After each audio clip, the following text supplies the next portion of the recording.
Okay, back near the beginning of the semester, we talked about what would happen in a function. Let me grab another piece of paper here real quick and write something. What would happen to a function if we, I'll just run the back of this one.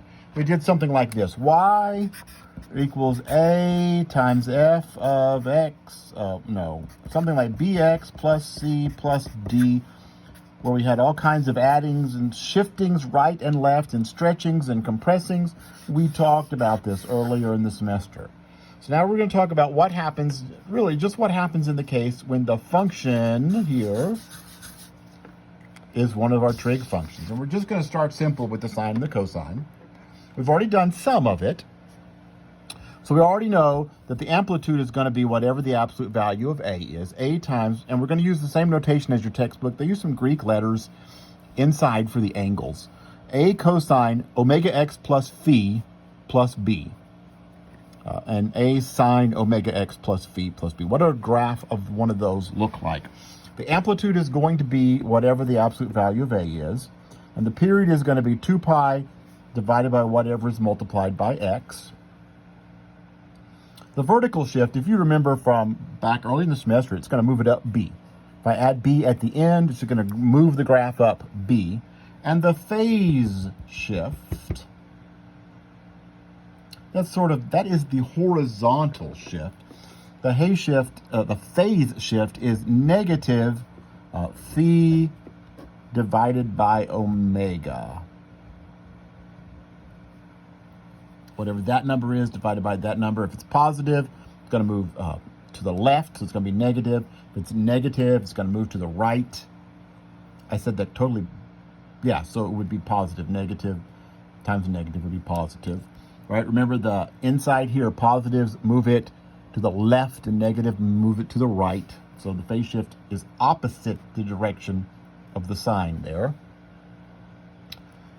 But let's talk about an easier way than worrying about all that, perhaps, to graph something. Suppose I want to graph y equals 3 cosine 2x minus pi plus 2. I can list everything I know about it. The amplitude of this thing is 3. The period is 2 pi over 2, which is pi. The vertical shift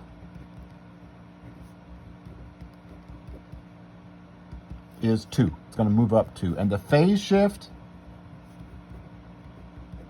is negative phi, so negative pi over 2, which is pi over 2. It's going to move pi over 2 to the right. It's going to be like a sine graph, except it's multiplied by 3. It's happening twice as fast. It's moving up 2 and to the right by pi over 2. That's a lot to keep track of.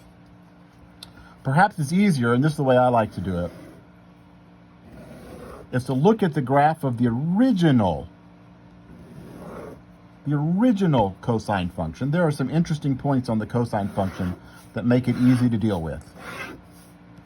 And so these are the ones I'm going to trace around. I know the easy points on the cosine function to keep track of are, do I have a nice graph of a cosine somewhere? I do, sort of. I have that. But it starts at 0. It's at 1 this is the red one, it's the one I'm looking at here. Then it goes down at pi over 2, it hits 0. And at pi, it hits negative 1. And then at 3 pi over 2, it hits 0. And at 2 pi, it's back up to 1. So the interesting points are 0 and pi over 2. Right? It starts at 0 and it goes down to 0 at pi over 2.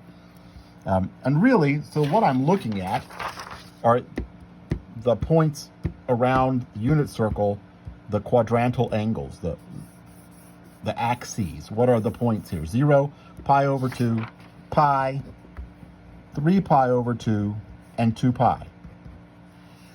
But that's not in my graph. My graph is not just the cosine of one of those. It's the cosine of 2x minus pi.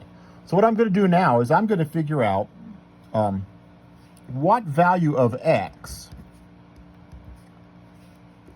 would give me 2x minus pi is one of these special numbers. 2x minus pi is 0, because then I know how to find the cosine really easily. or 2x minus pi is pi over 2, because then I know how to find the cosine really easily. So I want 2x minus pi to be these values of a, these special values. What's going to turn the thing inside the cosine into one of my easy special values on the axes?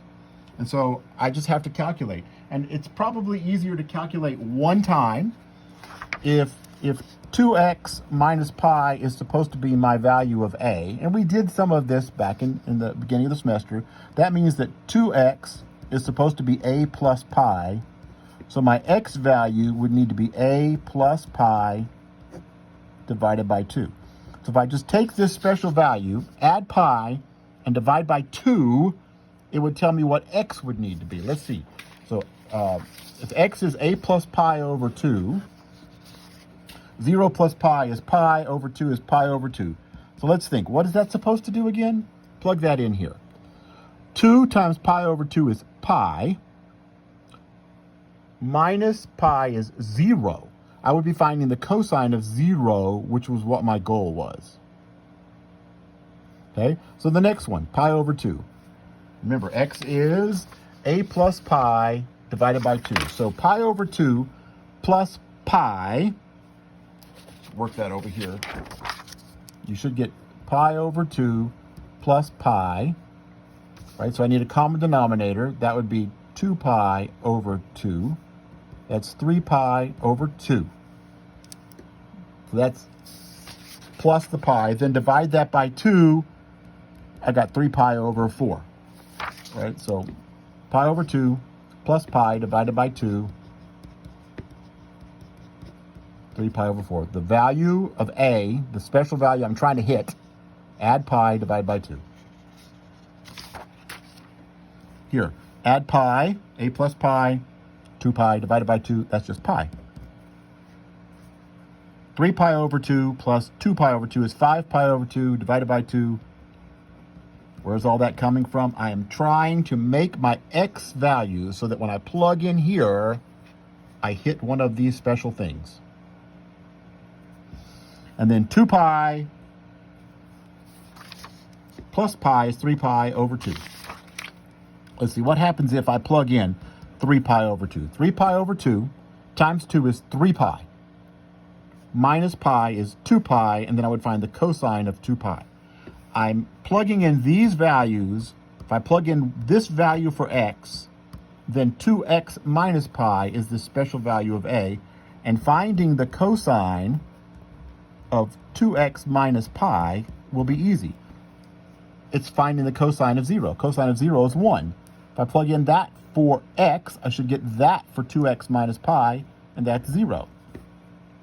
I plug pi in, 2 pi minus pi is still pi. I get negative 1. I get 0 here. If I plug in 3 pi over 2 for x,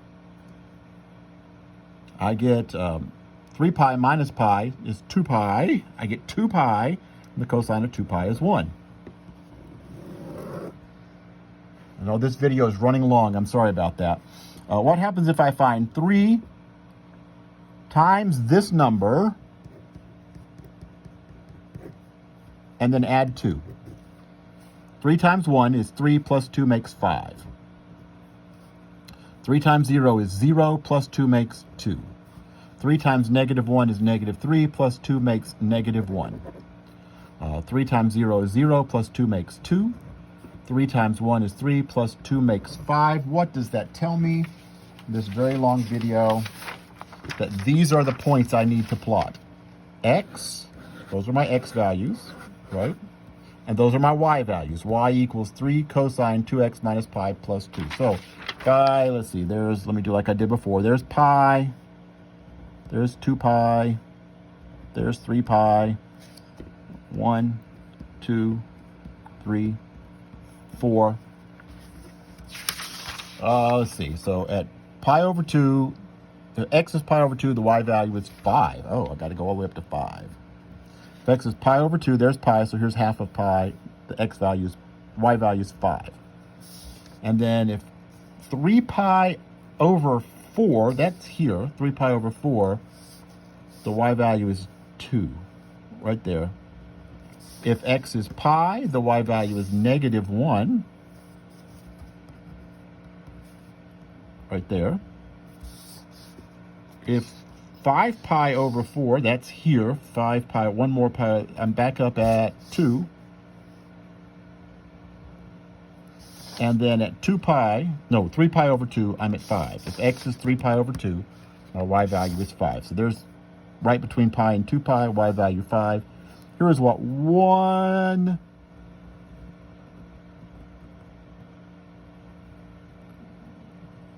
of those looks like. And then I could just keep going down to here, down to -1, back up to here. So here's the next cycle of it. There's another period drawn of it. That's what this function looks like.